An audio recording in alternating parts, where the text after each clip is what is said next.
দলীয় প্রার্থী পার্থ ভৌমিকের সমর্থনে বুধবার বিকেলে রোড শো করেন তৃণমূলের সর্বভারতীয় সাধারণ সম্পাদক অভিষেক বন্দ্যোপাধ্যায়। কিন্তু অভিষেকের রোড শোর জন্য বিজেপির সমস্ত প্রচার সহ কর্মসূচি বাতিল করে দেওয়া হয়েছে। তাতে বেজায় চটেছেন ব্যারাকপুর কেন্দ্রের বিজেপি প্রার্থী অর্জুন সিং। জগদ্দলের মজদুর ভবনে সাংবাদিক বৈঠক করে অর্জুন সিং বলেন, পুলিশের ক্লিয়ারেন্সের অজুহাত দেখিয়েছে এদিনের সমস্ত প্রচার বাতিল করা হয়েছে। যুবরাজ 16-17 কিলোমিটার দূরে রোড শো করেন, তবুও ব্যারাকপুর, নোয়াপাড়া, ভাটপাড়া, জগদ্দল, নৈহাটি ও বীজপুর কেন্দ্রের প্রচার বাতিল করা হয়েছে। তার অভিযোগ, যুবরাজের রোড শো উপলক্ষে 5-6 কোটি টাকা ব্যয় ইলেকট্রিক ও কেবল লাইনের সমস্ত তার কেটে ফেলা হয়েছে। গরমের মধ্যে লোডশেডিং রেখে 5 দিন ধরে তার কেটে রাস্তা ফাঁকা করা হয়েছে। এতে ব্যারাকপুরের মানুষজন অতিষ্ঠ হয়েছেন। তার আরও অভিযোগ, পুলিশ কমিশনারের ইশারায় প্রচারের অনুমতি মেলেনি, অথচ নির্বিকার নির্বাচন কমিশন। বিজেপি প্রার্থীর অভিযোগ, কমিশনের ভূমিকা ঠিক নয়। পুরসভার কর্মচারীদের নিজের পুরো এলাকায় ভোটের কাজে নিযুক্ত করা হয়েছে, তারা শাসক দলের হয়ে কাজ করছে। ব্যারাকপুর থেকে বিশ্বজিৎ নাথের রিপোর্ট, বাংলা এমসি নিউজ। প্রথমে সবাইকে আমি ধন্যবাদ জানাচ্ছি, আপনারা খুব শর্ট টাইমে আপনারা এসছেন। এটা গুরুত্বপূর্ণ আরও আমি বলতে চাইছি কি, ইলেকশন কমিশন কাছে আমরা বারবার চাইছি প্রোগ্রাম করতে, কিন্তু পুলিশের ক্লিয়ারেন্স অজুহাত দেখিয়ে 11th আওয়ারে আমাদের প্রোগ্রামটা বাতিল করে দেওয়া হচ্ছে। আজকে অভিষেক ব্যানার্জি নাকি আসবে সামনগর, ব্যারাকপুর, তার জন্য আমাদের ব্যারাকপুর আশেপাশে নোয়াপাড়া প্রত্যেকটা প্রোগ্রাম আমাদের ক্যান্সেল করে দেওয়া। ভাটপাড়া, জগদ্দল, নোয়াপাড়া, নৈহাটি, বীজপুর অবধি আমাদের প্রোগ্রামগুলো ক্যান্সেল করে দেওয়া হচ্ছে। কত কিলোমিটার ডিস্টেন্স এখান থেকে প্রায় 16-17 কিলোমিটার ডিস্টেন্স। এদিকে আপনারা জানেন ইতিমধ্যে প্রায় 5-6 কোটি টাকা খরচ করে ওই ইলেকট্রিক লাইনগুলো, কেবল লাইনগুলো কেটে 5 দিন ধরে ব্যারাকপুরের মানুষ অতিষ্ঠ হয়ে গেছে। এই গরমের মধ্যে লোডশেডিং করে লাইন করে কেটে, যেহেতু উনি রোড শো, মহারাজা যে রোড শো করবেন, তাতে সমস্ত রাস্তাগুলো ওনার পরিষ্কার রাখতে হবে।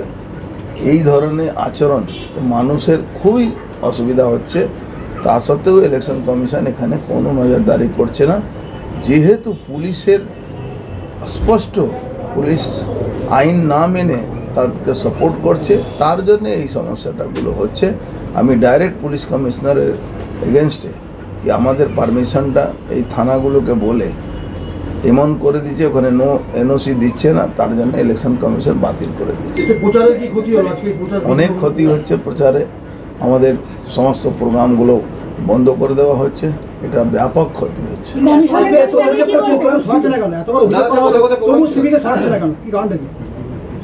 কি কারণে সরাচ্ছে না, কেন সরছে না, আমি তো বলতে পারছি না, কিন্তু অত গুরুতর অভিযোগ থাকা সত্ত্বে আমাদের কর্মীদের উপরে হামলা করছে, আমাদের পারমিশন দিতে দিচ্ছে না, আমাদের প্রোগ্রাম করতে দিচ্ছে না, নানা রকম অজুহাত দেখিয়ে সেটাকে বাতিল করে দেয়। প্রধানমন্ত্রী আসার দিনও বিজেপি কর্মীদের ঢুকতে দেয়নি, কমিশনের ভূমিকা নিয়ে কি বলবেন? কমিশনের ভূমিকা খুবই খারাপ। প্রথমে আমি বলেছিলাম, তখন তারপরে কিছুটা সরিয়েছে। যে পৌরসভা কর্মচারী, সেই পৌরসভাতে তাকে ডিউটি লাগিয়ে দেওয়া হয়েছে।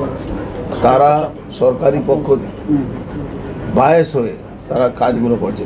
তৃণমূলের পোস্টার ব্যানার সরকারি জায়গাতে থাকলে তাকে সরাচ্ছে না। ইভেন বিটি রোড একটা গুরুত্বপূর্ণ জায়গা, সেখানে তৃণমূলের সব ফ্ল্যাগ আছে, বিজেপি ফ্ল্যাগ সরিয়ে দেওয়া আছে। যুবরাজ মহারাজ আসবেন, বিজেপি ব্যানার, হোর্ডিং, ফেস্টুন সব সরিয়ে দেওয়া হচ্ছে। এটা কোন আইন বলছে কি যুবরাজ আসলে সেই রাস্তায় ব্যানার, হোর্ডিং থাকবে না? ऐसा क्यों किया जा रहा है? না নিয়ে তৃণমূলের মিটিংয়ে, দিদিমণি মিটিংয়ে, ওই গাড়ির মধ্যে বড় বড় গাড়ি থাকে না পুলিশের, ওই গাড়ির মধ্যে যাচ্ছে। ওখানে যেহেতু ভিড় হচ্ছে না, জামাটা খুলে টি শার্ট পরে ওই মিটিংয়ে হাজির হয়ে যাচ্ছে, সংখ্যা গুনতি করাবার যায়। নির্বাচন কমিশন যাদেরকে দিয়ে নিজের ইনফ্রাস্ট্রাকচার তৈরি করছে, তারা তো সরকারি দলের লোক, তারা তো তৃণমূল দলের লোক, তাদেরকে ওখানে অ্যাপয়েন্ট করে দেওয়া হয়েছে। তারা কন্ট্রাকচুয়াল চাকরি করে কিন্তু আবার ইলেকশন কমিশনে কাজ করে, তাদের ক্যাজুয়াল লেবারে কাজ করে, তারা কন্ট্রাকচুয়াল তারা ইলেকশন কমিশনে কাজ করে। এতে কি হয়েছে, ল অ্যান্ড অর্ডার কীভাবে কন্ট্রোল হবে, কিভাবে ভোট হবে, এরা বড় প্রশ্ন থেকে যাচ্ছে। পুলিশ কমিশনারের ভূমিকা যেহেতু খারাপ আছে, পুলিশ পুরো নেগেটিভ কাজ করছে। এই জন্যে আমরা বারবার বলছি পুলিশ কমিশনারকে এখান থেকে সরানো, জেপি পান্ডেকে এখানে সরানো। যে এসিপি আছে এখানে 5 বছর ধরে ও এখানে এই রেভিনিউ ডিস্ট্রিক্টে পড়ে আছে। ইলেকশন কমিশন কি ঘুমিয়ে আছে, এসব দেখতে পাচ্ছে না? আপনি চাপ বাড়াচ্ছেন না কমিশনে করে? আমরা তো চিঠি লিখতে পারি, আমরা তো ইলেকশন কমিশন তো সাইড হতে আছে, ইলেকশন কমিশনটাকে আমরা বারবার চিঠি লিখতে পারি, কিন্তু ইলেকশন কমিশনে তো কিভাবে এইটা ডিসিশন নিচ্ছে আমার इलेक्शन कमीशन को कंप्लेन किया आपने? ইলেকশন কমিশনকে কমপ্লেন প্রায় 200-র উপরে কমপ্লেন করা হয়েছে।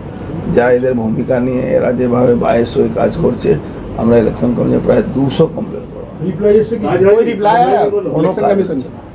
দাদা আরেকটা কথা বলছি, এই যে ডোর টু ডোর যে ক্যাম্পেনিং আপনার 3-4 দিন ধরে আপনার ক্যান্সেল হচ্ছে, আপনি যেটা অভিযোগ করছেন, আপনি তো সাধারণ মানুষের কাছে পৌঁছাতে পারছেন না, তাহলে কি সাধারণ মানুষকে কিছু আবেদন জানাবেন?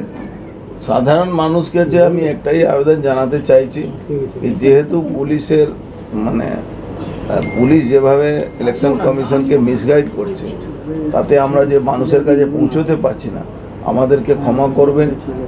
আমরা কিন্তু আপনাদের সাহায্যের জন্য, আপনাদের আশীর্বাদ জন্যই কিন্তু এই লড়াই আমরা জিতব।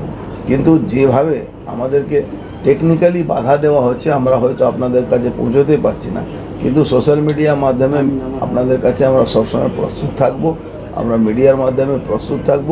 আমাদেরকে সেইভাবে কোনো ভুল না বুঝে আমাদেরকে আশীর্বাদ করবেন, কেন এরাই এই পুলিশ আর যারা সকল একটা 2 নম্বরইভাবে যে ইনফ্রাস্ট্রাকচার তৈরি হয়েছে, বেআইনিভাবে যে ইনফ্রাস্ট্রাকচার তৈরি হয়েছে, তার জন্য আমাদের অনেক অসুবিধা হয়। কোন জায়গায় বেশি করি পাচ্ছেন না পারমিশন? ভাটপাড়া, জগদ্দল, ব্যারাকপুর, নোয়াপাড়া, এইটা আমাদের বিশেষভাবে এটা আমাদের প্রবলেম হচ্ছে। মকপলেও তৃণমূলের সেই অর্থে কাউকে দেখা